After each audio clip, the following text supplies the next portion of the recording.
Welcome po sa aking channel. Tuturuan ko kayo kung paano maglagay ng subscribe button sa ating mga video. Hindi nyo lang po tayo step by step. Dapat meron na kayong naka-download na green screen subscribe button. Dara, umpisahan na natin. Pindutin lang natin itong CapCut. Naman tayo sa new video.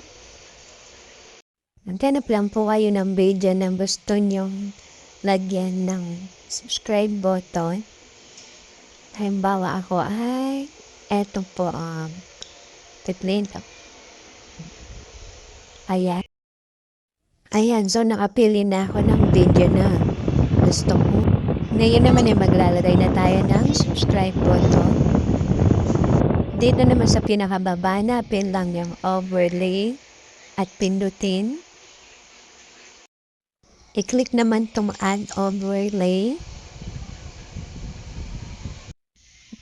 Piliin naman yung green screen subscribe button na din-download nyo.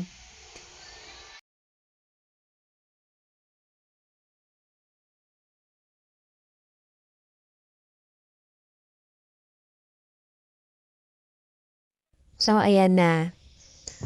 Tatanggalin naman natin itong green screen. Dito naman sa pinakababa, hanapin naman natin ang remove BG.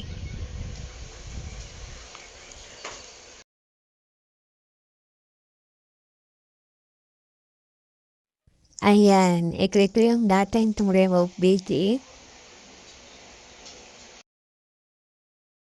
Mapupunta naman tayo dito, i-click naman ang chroma key.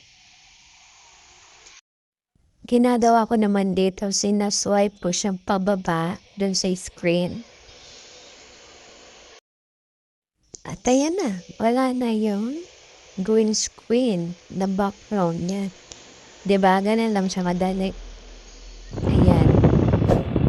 Basta siguraduhin na meron na kayo naka-download na green screen subscribe button at CapCut. Ayan, dalawang yan ang gagamitin niya. Napakadali lang. Nasa inyo na kung saan nyo siya gustong ipwesto. Paliitin nyo muna. Tapos gusto niya dito sa gilid, sa gitna, sa taas. Kahit sa inyo gusto, pwede naman. Kahit ilang subscribe button ang gusto nyo ilagay sa inyong mga video, pwede. Lalo na kung mahaba mga video nyo. Maglagay kayong tatlo, doon dalawa lang, ganun, pwede. Dito na nagtatapos ang aking video. Thank you sa panonood.